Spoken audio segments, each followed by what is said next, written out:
My biggest point today is why we are not doing a lot of things before they end up at the hospital. And I think if we were doing those and encouraging people to do that, encouraging monoclonal antibodies, encouraging early systemic therapies.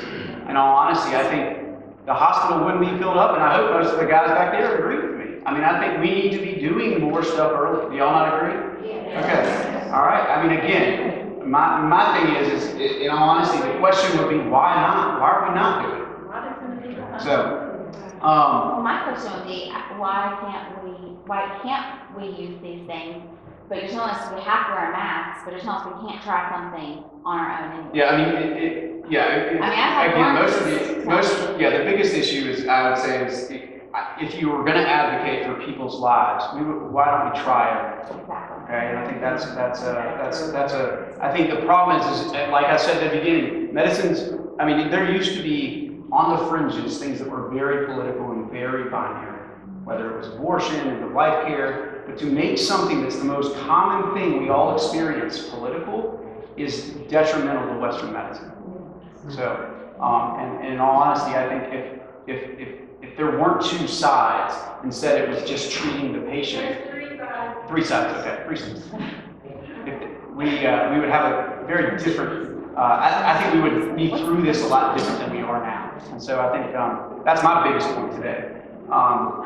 So regardless of my thoughts on masks or the data, I do say I'm pretty adamant that early, effective treatment will really decrease the burden of the disease as well as decrease the hospitalizations. So is ivermectin and all those things that you say you're using, are they safe for children?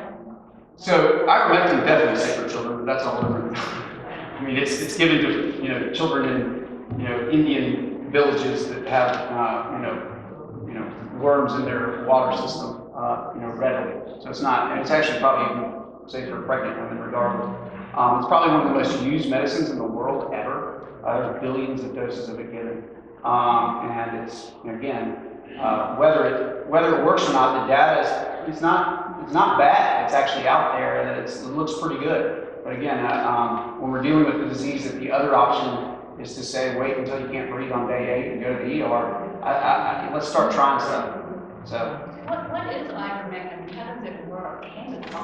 So it's an antiparasitic that works on, it has multiple things, but it actually changes endosomal pH. It changes functioning of the mitochondria. It is a very interesting thing. It has, it's multifaceted, and actually, in all honesty, that's why I think it's even better than, something like an antiviral. Actually, hydroxychloroquine was an antiviral to begin with.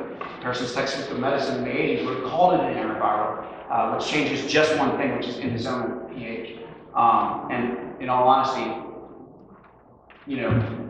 whether any of those, I think there's lots of hydroxychloroquine data that's not bad. I think ivermectin's way safer. I think there's less arch issues, there's less QT prolongation issues. And so to me, that's the medicine I would use when I don't know as much about the patient as I'd like to. Would you say that if there's a parent that tests positive and you have like a child at home with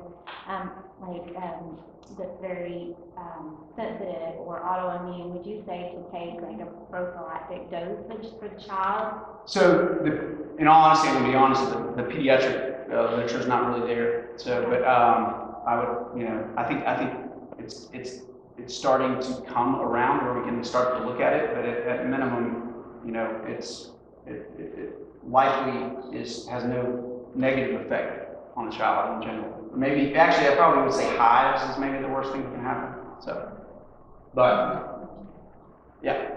I know you're not a lawyer, but I would like to have a discussion about medical freedom, because that's in our Constitution and in our Bill of Rights to make our own decisions individually so that we can assess our own rights and health care and history, and so that we're not dependent on what everybody else thinks.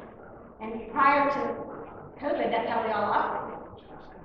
Is that not kind of the core of the issue? I mean, I think to me it is one of the core issues is bodily autonomy. I mean, I've never met a patient that stayed my patient for long that I smashed some blood pressure medicine down his mouth because he had to take it because otherwise he was going to have a heart attack. It's in many ways getting the patient on board, getting them to understand what you're doing and how you're helping them is probably one of the most important things that we do as physicians. And I think if we don't do that, we lose space. And in all honesty, we're going to lose a lot of our respect. And I'm talking about not just treatment, but nasty. And I would say that even masking is a non-pharmaceutical intervention. I mean, it's an intervention. It's a medical intervention. Every intervention has benefits, and every intervention has negative effects. The question is what is the balance? I mean, in all honesty, that's where medicine is nuanced.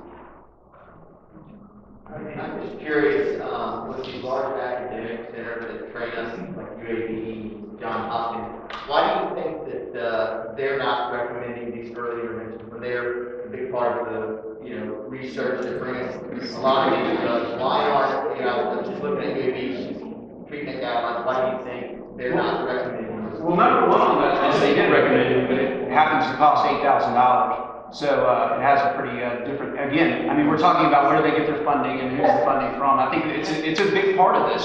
A lot of these other countries don't really have that medical industrial complex where funding is such an important part. And all they had was everything on the shelf, let's try. And that's actually where we get most of our data. And I think, in all honesty, it's almost like our academic institutions are embarrassed to try stuff on the shelf. And that's, I mean, in a pandemic, that's probably the best thing to try is the stuff on the shelf because the rest of it ain't going to be approved. So.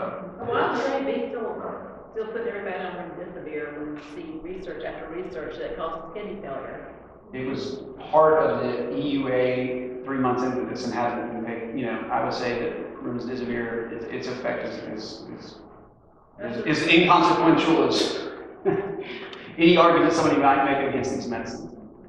I don't have any problem with the take on early therapeutic response and taking that approach of throwing the shelf on the shelf pattern. I think that's one reason why we get so much pushback. The majority of the medical community, by not recommending masking, is you're going to take that mentality, throw everything you can, and I've seen some of your statements about even getting IRB approval to study masking is very difficult, and the information is sparse, so why not take that approach with that as well? Yeah, no, I agree. Actually, I'm going to fund it. I'm getting heavy. Actually, I have a pack that we're funding some school studies between a couple of schools. So, and I didn't get that from the NIH because they're not going to give it to us. So I'm actually having to actively go out and do those studies ourselves. I know, I'm in that, and that's why I'm asking, why not take that same approach with masking? Well, that's what I'm doing with masks. You know what I mean? I'm actually, We're prescribing these things, and doing them, why not recommend masks? because at this point the data has not been great. What do you mean? You just said one there was already kind of pretty study on it, but There's not. data is enough for you to make it. So again, masking children in a randomized controlled trial wouldn't get approved, but I can do, which is why I don't know that the ABC, school, the Duke, North Carolina. I mean, why didn't they actually just include school systems that weren't masked? I mean, it wouldn't have been that hard. I mean, it begs the question, right? Well, I mean, there's plenty of schools that didn't do it. Why not include that in your study? And sometimes when people do that, you start to go, well, maybe there's, something below the surface that we don't see. I can't make those assumptions. I mean, that's. I'm not saying I make that assumption. You just start to worry. It's a credibility. That's just like the underlying system a lot, right? In a lot of the conversations, there's some underlying variable that is suppressing the true medical data or facts. No, I definitely think that the funding for a lot of these things matters. I mean, I think you would agree. So I think if anyone's who's been in medicine and not realized that therapies matter if they're patentable, if they're new, if they're another Me Too drug doesn't necessarily break the market as them. So. Jordan, can you speak to, do you know anything about Sweden? Have you studied Sweden and the fact that... Yeah, I mean, it's an interesting case. I think it's an interesting case. I think, in all honesty, they made a different decision. I think another example of why sometimes the laboratories of democracy are trying things. It's kind of cool. That's one of the things that but you can't make any, and I'll say this, you can't make any, what I would say is, there's a difference between correlation and causation, okay? And so a lot of the country-to-country data is correlative, and there's so much differences between us, between your population, between how you live, between what you eat, what your average BMI is, what your medical care. Heck, I mean, I think a lot of times when people pull out and say, well, Korea did this, and then, 3 months later, you're like, well, Korea is going through a surge. It's not. It starts to beg the question to say, hey, maybe there is a difference. Let's look into it. That's what science is. The correlation isn't the science. The correlation is just the start of asking and proving something. And that's where a lot of current stuff is that the correlative data is just all over the place. And what correlative data should make you ask questions, not give you answers. But I think we've touched on some of the things that I think we've gotten so laser focused on, as far as masks and children go, we've gotten so laser focused and pigeonholed on COVID, and we're ignoring all of the other things that the masks might, the negatives that they might cause, like speech problems, developmental, mental health. That was my thing to ask the board, was basically not to say that I have the actual data that, I mean, my belief was that the masks weren't effective, but even if they were effective, I said, and actually Dr. Pappas, an honest arbiter, said, Jordan, I'm an adult infectious disease doctor. I can't comment on the mental, emotional, or educational status of kids after 18 months wearing masks. That is a scientist, okay? That is awesome, because again, I can't either. Mine was bring in the school psychologist, bring in the speech pathologist, bring in those people into a room and get a lot of data and come up with a reasonable answer. And I start on listening to those people. There actually was a study from JAMA 2 weeks ago about the effects of Yeah. anxiety, depression. The prevalence of those things has doubled since the onset of COVID. And in honesty, doubling of those things is pretty concerning. And again, I'm not sitting here telling you I know the answer to why that is. I'm just saying, if that's there, we need to figure this out. So.